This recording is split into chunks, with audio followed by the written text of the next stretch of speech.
Hi, I'm Beth Green, and I'm here today to talk to you about the inner revolution. And by that I mean the confrontation of all tyranny. Now, what do I mean by all tyranny? Does that mean that, I'm talking about Russia or I'm talking about some other, dictatorship? No, I'm talking about all tyranny. And all tyranny starts from the inside out. Now, I'm going to explain all of this, and then I'm also going to talk about the inner revolution, the hope, not just the inner revolution, the problem. So bear with me. I need to tell you a little bit more about the problem first. So when I'm talking about confronting all tyranny, I'm talking about confronting all of our gods. Now, what do I mean by all of our gods? Am I only talking about, Jehovah? No, I'm talking about all of our gods. So for example, fear could be one of our gods. Oh my God, I can't do anything because I'm afraid. Oh no, fear runs my life. That is making fear a god. And the inner revolution would be a confrontation of the tyranny of fear running our lives, for example. Or our gods could be science.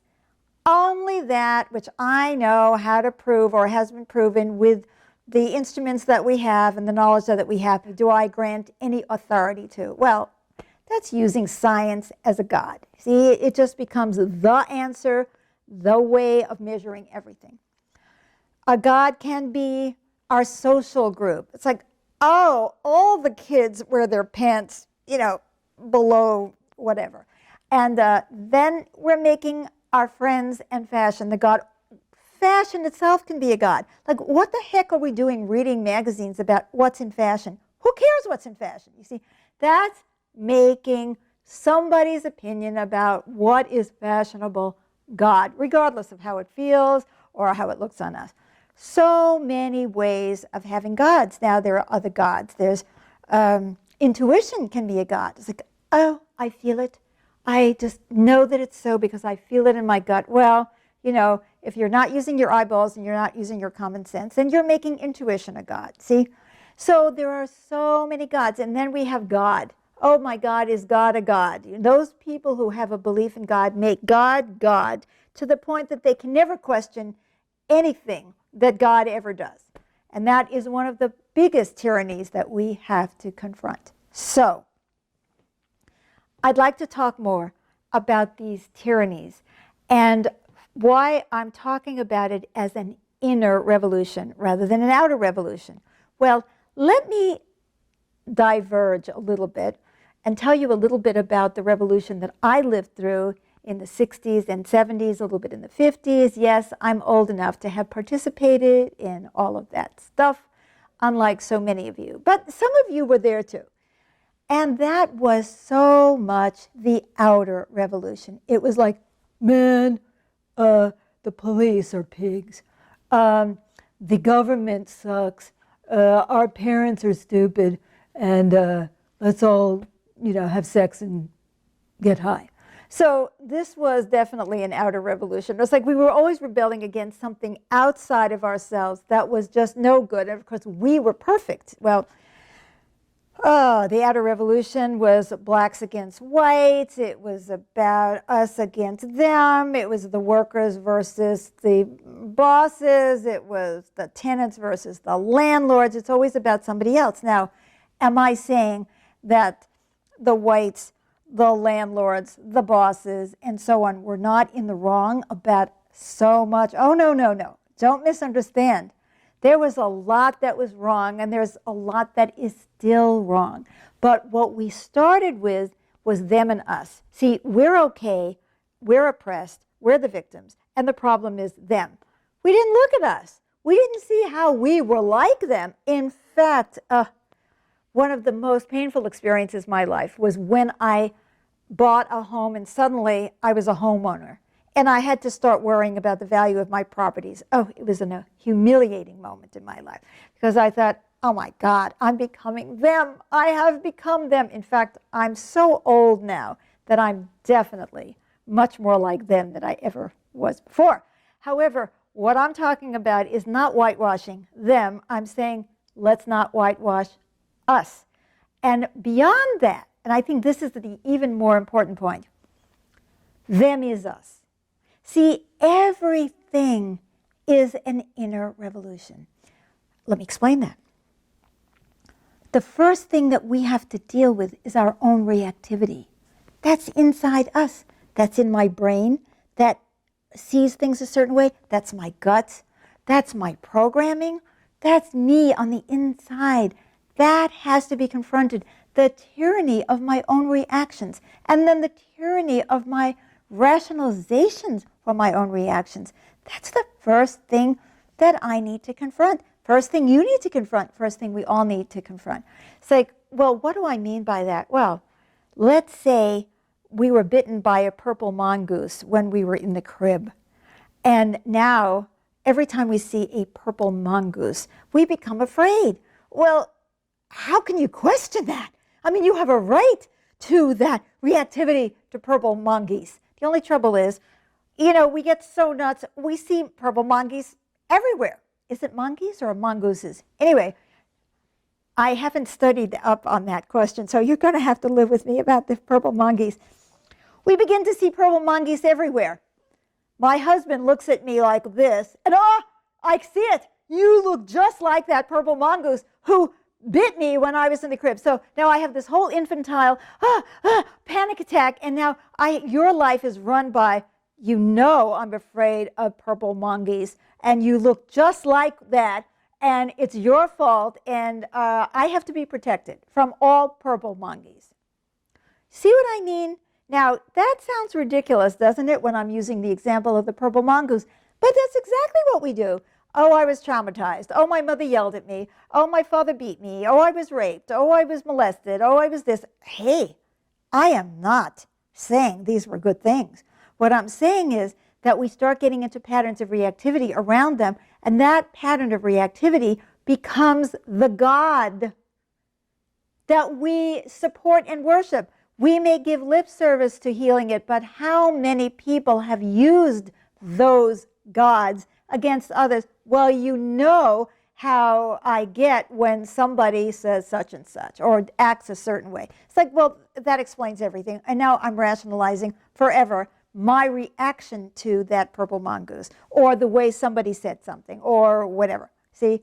So there is a huge tyranny in that. And the more psychologically oriented we are, the more we're aware of all of these things that happen to us. Oh, my father was alcoholic. I mean, I am just as ridiculous as you are, by the way. I have the same thing. I think that whatever trauma I have is certainly justification for everybody to have to change themselves in order to, satisfy the needs of my traumas. See, that's making trauma God. See, it's the same thing with fear. It's like, oh, okay, I'm afraid. Okay, well, I'm afraid to confront anything. I'm afraid to talk to somebody. I'm afraid to pick up the phone. I'm afraid of this confrontation. So you do it. Well, no. You're making your fear God. It's running you. We as a society make fear God. If you don't believe me, just think about the invasion of Iraq under George W. Bush. We made fear God. Everybody said, oh, yes, Al-Qaeda in Iraq, although Al-Qaeda wasn't in Iraq, and that gave us justification to go ahead and do this stupid thing, which was to invade, shock, and awe the Iraqis. Well, it's like that with so many things. I'm afraid. I get everybody else afraid. That fear dominates, and now we've made fear God, and we can't even think. In fact, if you think you're a traitor to the tribe, you're not supposed to question stuff like that.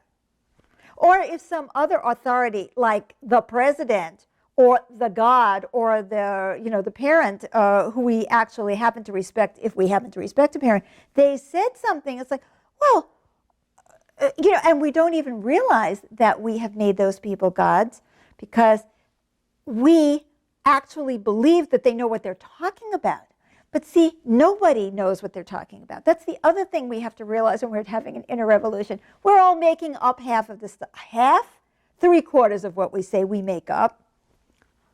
We take snippets of information, create a theory, and then become addicted to that. So that's the next God, see? So this is also inner. This is our minds and our rationalizations. That's an inner revolution. Now, what about standing up to society? Well, that's inner too, because we are society. We need to look at ourselves. We need to look at the social groups that we hang out with, the beliefs that we maintain with those social groups. Like, okay, the only way, I'm picking on dressing again. The only way to dress is for women to wear bras. Now, you tell me why and where it's written. In what gospel is it written that women, thou shalt wear a bra? I don't know. I mean, I remember a time when every man was in a blue suit or a black suit with a white shirt and a tie. And they all looked the same. Somehow or other, when you watch television, if you saw the Senate, because most of us didn't have a chance to go watch the Senate in person, they were all white men with dark suits, white shirts, and ties. Now, today, you may be in a hip place, and then suddenly the outfit is jeans and, I don't know, a pink shirt with a, I don't know what. So I'm talking about you men. See, you're the same. You're just the same. See, that's us. We get into a social group, and it becomes the God that tells us what we're supposed to look like. Okay, 1 year, hair all has to be straight. Then 20 years later, it's like black is beautiful, so you get to have curly, kinky hair. Then black is beautiful goes out of style. You can't have a big afro anymore. Now you have to have, I don't know, dreadlocks. Or you're supposed to go back to straight hair. It's like, oh my God, if my hair had to change every time the fashions change, I think it would have fallen out a long time ago, but I don't pay attention to that. But this looks like it's very superficial, but it isn't.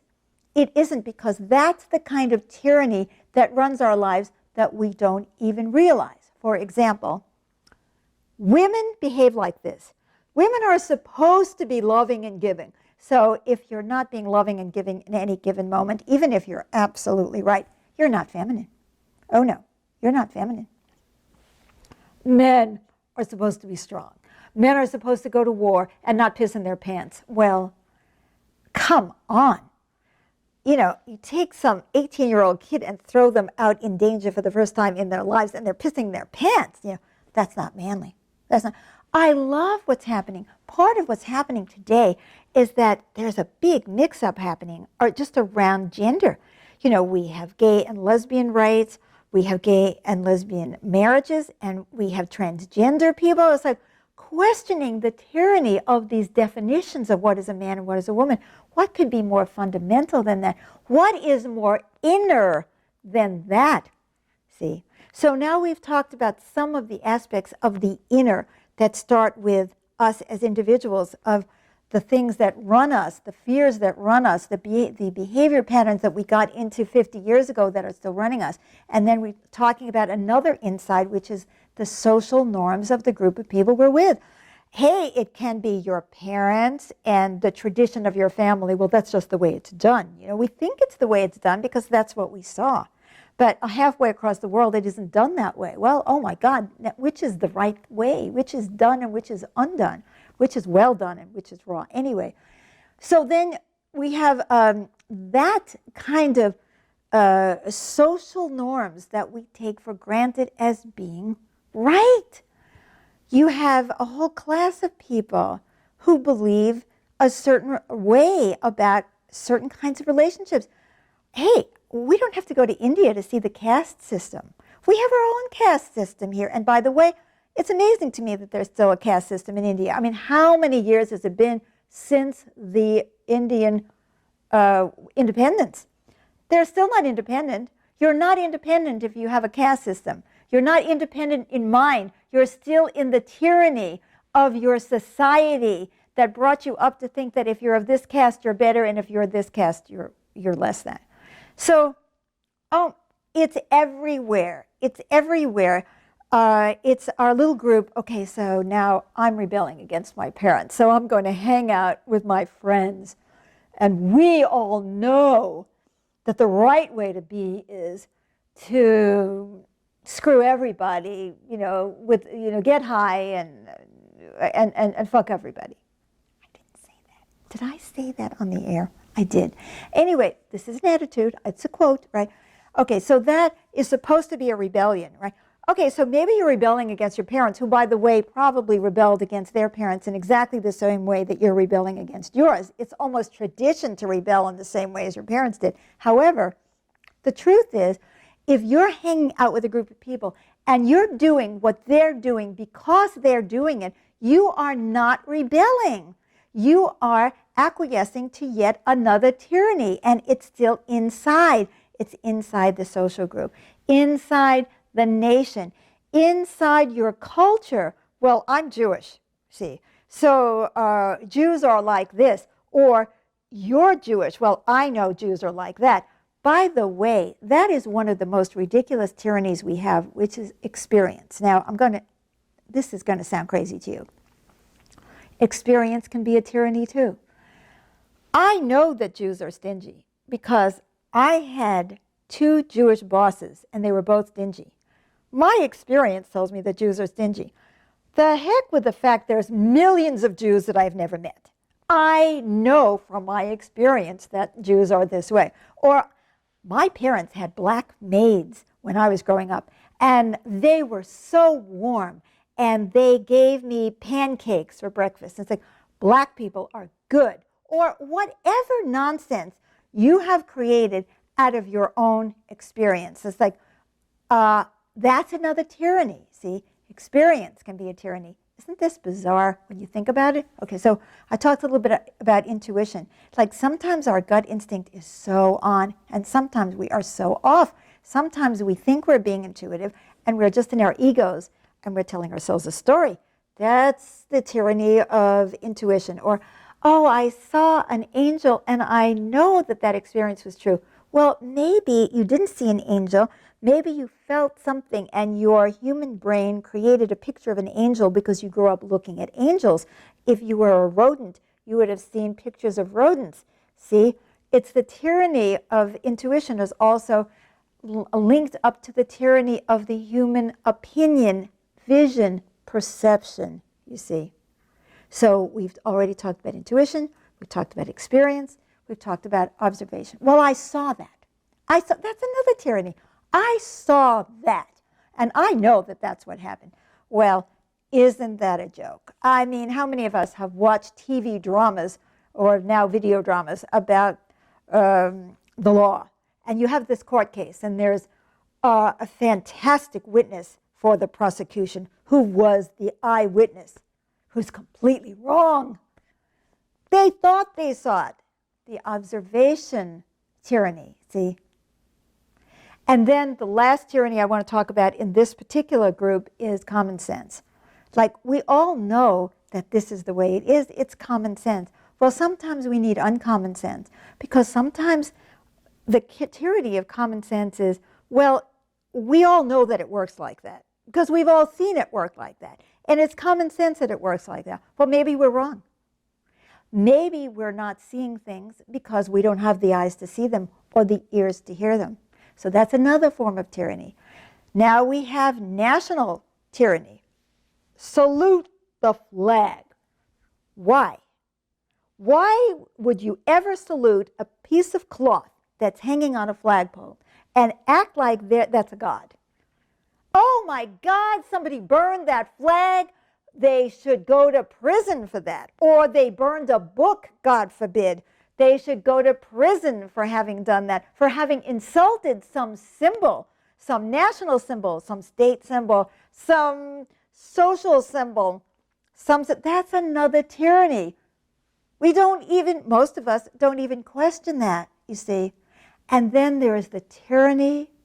This is all inside. Do you understand what I mean by saying this is inner? Because this is our society, our class, our thinking, our observations, our gut reactions, our traumas, our patterns, see, our families, the way our families do things. And then we're looking at the guy, oh, you want to marry this guy, but his family is all wrong because they do it completely differently. I mean, they celebrate on a different day, or they eat different food, or I don't know what they do, but it's different. And it really isn't as good. But we'll pay lip service because we're being, nice and friendly to them.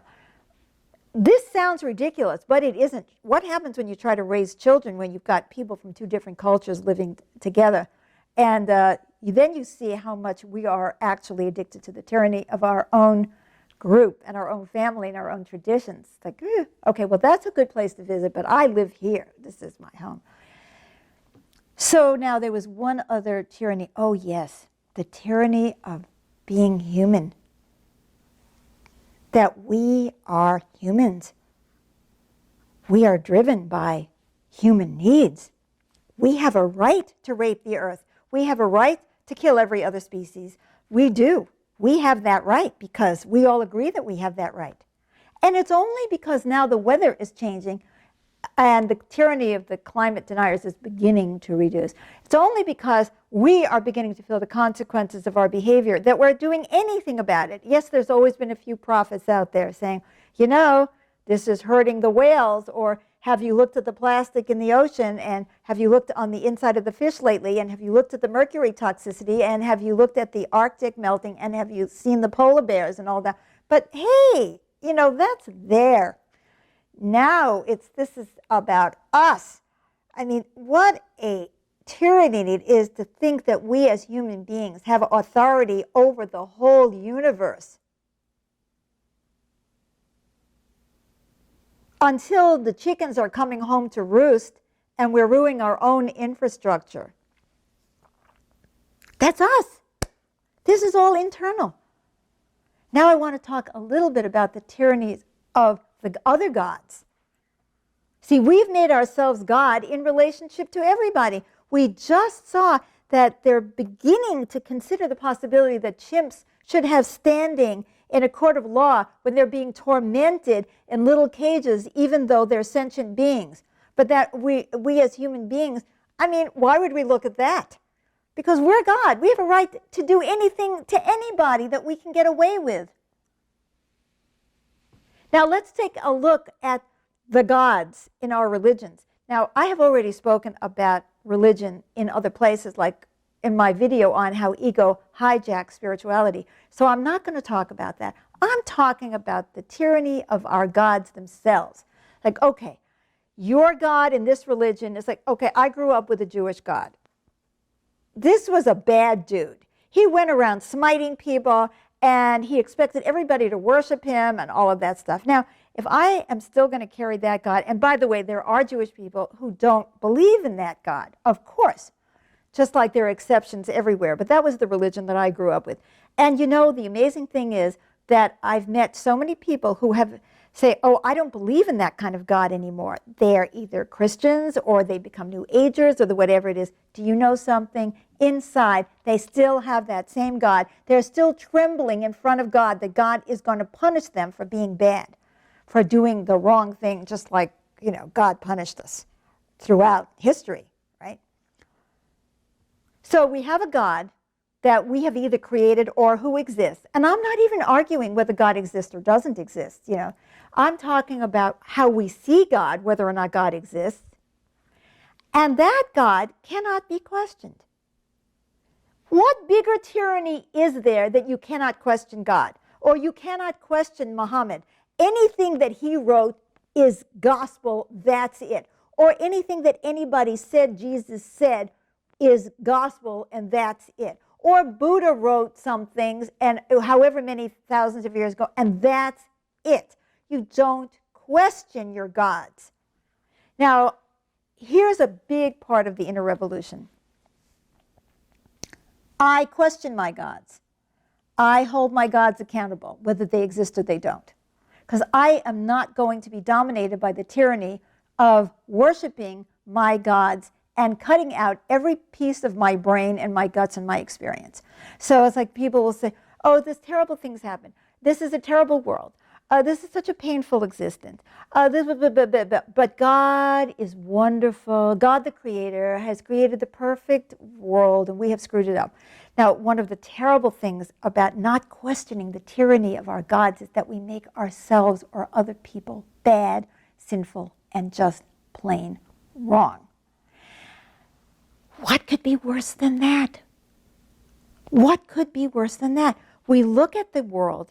Yes, human beings have run amok. As you can see, I don't exonerate us, but I also know that human beings are very damaged, are very traumatized by the lives that we have lived, by the ways that we have been taught to be. We are traumatized. We are programmed. We are taught not to think. We are taught not to question. Even if you're a scientist, you may not question science. You know, I had an article in the Huffington Post, a blog, about God as being an evolving God. Well, the spiritual religious people hated what I said because obviously I don't know anything about God, because if I did, I would know that God isn't evolving, God is perfect, no matter how bad things look in God's creation. And the scientists were all up in arms and were attacking me for promoting the old God, which, like, did you read my article? I mean, they're so afraid to read anything that's going to make them think differently. I mean, just give yourself a chance to consider what I'm saying before you dismiss it, instead of dismissing it before you read it, or dismissing it instead of reading it. But see, there's our observation again. Isn't that amazing? We make gods of our observations. It's like, well, I read that article, and that's what Beth Green said. And I said, I don't know which Beth Green article you were reading, but here it is, the quote. Well, you didn't really mean that. I know what you really meant. I am not kidding. I had, I don't know, 500 comments on this blog alone, and it was wild because I kept wondering what they were talking about and if anybody had actually even read my article, except for the ones who said it was great. Of course, they were right. Obviously, they had read my article. Okay, so as I'm saying this, I want you to think about how we create these gods and we don't question them and we don't hold them accountable. I'm not going to do that. See, part of the inner revolution is I question everything that I do and think, everything that I do and think. And the jury is always out on whether or not what I'm saying is true. And I'm always looking for more information and trying to figure out, am I being emotionally driven or whatever. And then I'm also going to question God and the hierarchy. Okay, so now we have Jesus and angels and saints and masters and all of that stuff, who are all the gods who are perfect, who are running this monstrosity of an experience, of an experiment called the school of life, which is some school, I must say. First, we traumatize our children. Then we expect them to function. Then they have children that they traumatize if they haven't also lived in a war zone. And we call this the school of life. And we're supposed to be learning in this school. And I think the whole thing is off. And, you know, and I've seen very wonderful people who say, yes, the things are off because that's because of the dark side. See, because the dark side has run amok. And I said, well, I thought that there was a creator who's bigger than the dark side. That doesn't make sense to me. We never question the masters, the angels, the gods, the Jesus characters. We don't say, what the heck did you do dying on a cross, leaving the rest of us like this, when you could have stuck around and done something to try to help people rather than leave us some platitudes and go off to a better place. But hey, no problem, because we know that after all this shit, we have heaven to go to, which was something that even as a child I would say, that doesn't make any sense to me. Where are all these people going to be in heaven? But, you know, I don't know, heaven, hell, none of that makes sense. We have heaven, we have hell, it's all right here. It's all inner in our brains, in the way we relate to one another. Now, I did promise you that I was going to say positive things, didn't I? If you have not hung up yet, and yes, I'm still from the age of telephones. That's why I use the expression hung up. If you haven't hung up on me yet, I want to say, and I already gave you an example, that the younger generation, even more than the older generation, is really changing the way they look at gender, and the younger generation changing the way they look at race.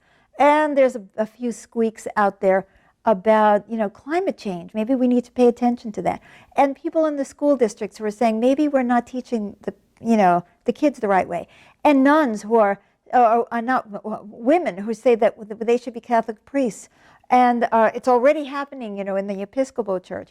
And you know, people writing and saying, you know, this is bad, society is bad, And, these poor black kids who are eating lead paint as children don't really they're not on an equal playing field with the guy who got every advantage from his parents.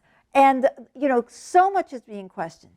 And I love that. And I also love the fact that people are going into therapy and they're trying to examine themselves and they're looking at themselves, and there's so much evidence that there is slight change.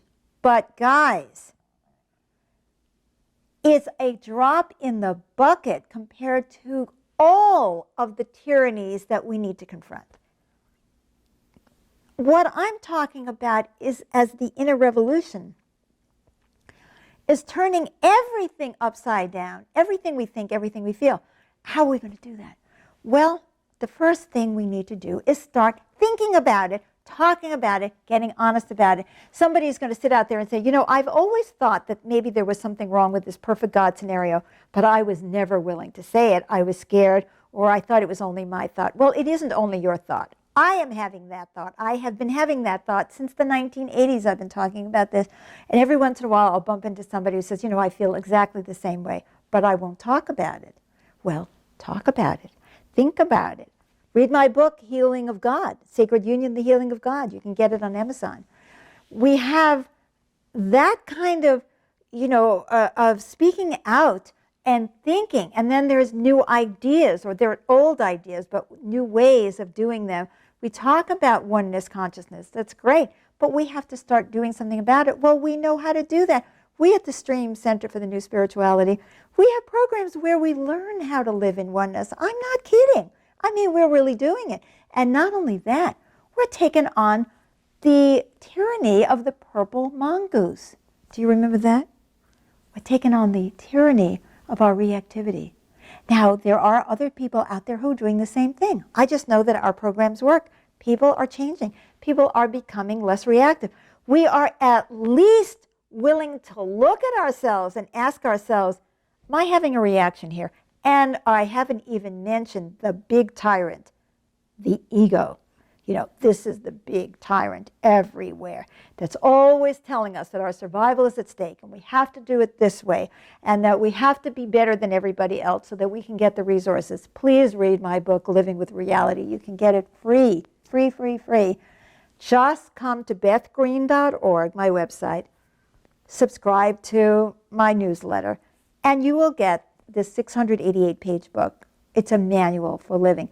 Talks about how we move into higher consciousness. Talks about how we start shifting ourselves. In addition to that, we have fabulous healing programs. So we have to heal our reactivity. Otherwise, we are going to rationalize it. When we rationalize it, then our guts and our fears are the tyrant that's running us, that's running our brains. We think we're thinking. We're not thinking. So much of the time, we're not thinking. We're just reacting. I mean, sometimes the most rational sounding people are the least thinking people I know, because they have got their rationalizations down just like pat. They have an explanation for everything. But they're not thinking. Thinking means confronting the tyranny of what we think we already know. That's the inner revolution, from our head to our toes. Confronting the tyranny of what we think we already know. Now think about yourself for a minute. What do you think you already know? Do you? Where has it come from? Has it come from experience, observation, intuition, and common sense? Or has it come from your mom? Has it come from a realization of what is real, or is it coming from a fear of the purple mongoose? Is it coming from higher consciousness, which is the ability to look objectively from a higher perspective about what's going on with everybody involved, including you? Or is it coming from your gut and being rationalized by your brain, which is a sad misuse of a beautiful organ? shaking up the heavens and the earth. Are you willing to shake it all up? Are you willing to look at yourself from the inside out? Are you willing to look at your social group, your beliefs, your society, all of the gods? All of the gods. Are you willing to confront the gods in the heavens, even if you're afraid that you're going to be smitten? That's what it's going to take, guys. Now, before I close today, because I hope I've given you plenty to think about for one video, I want to tell you that I believe we can do this. First of all, we have to. We have to look at ourselves from the inside out. We have to look at the way we eat, the way we drink, the way we think, the way we feel, the way we react, the way we treat one another, the way we treat humanity as a whole, the way we treat animals, the way we treat the earth, the way we treat the gods. We have to, because time is running out, okay? But more than that, we have to because we can't stand who we are. Oh, I don't care how much we say that we love ourselves and we think we're grand and God is perfect and so are we. We know it isn't true. We know we're mean. We know we're reactive. We know we're hurting. We know we're addictive. We know that we are insensitive to needs of others. We know that we're damaging the earth. We know that we're thoughtless. We know that we're fear-based. We know this. And we know we're rationalizing, no matter what we say, no matter how much we rationalize rationalizing. So we know it, and we don't like it. That's why we defend ourselves so much. If we really loved ourselves, we wouldn't be so defensive. So we have to, for ourselves, for our insides, for self-love, we have to start to free ourselves from the tyranny of all these gods that we have created that are running our lives. And I believe we must do it. I believe we can do it. I believe we want to do it. And I believe we're already doing it. So come back to Beth Green TV and see more of my videos on the inner revolution. Also, my Inside Out, the Inner Revolution radio show, which is on voiceamerica.com. We've changed the focus of the radio show to the inner revolution. I want to hear from you. If you feel like you're part of the questioning, not of the them, but of the us. And that is happening. That is one of the great things about the environmental movement is it's us. We have to change, and we know that, you see. So many examples. I want to hear from you. I want you to write to me at beth@bethgreen.org. I want you to listen to my radio show. I want you to call me. I want us to get together. I don't care if you disagree with this detail or that detail of what I said. Most of us disagree with details in order to not listen to what we know is true. Don't do that. Question your reaction to this video. Let's get together. Let's make that inner revolution for the sake of our children, for the sake of ourselves, for the sake of our earth, and for the sake of our gods that need us to hold them accountable so that we together can co-create a better world. We need higher consciousness. We need the divine consciousness. We need it to be here. We need it to be accountable, just like us. Join me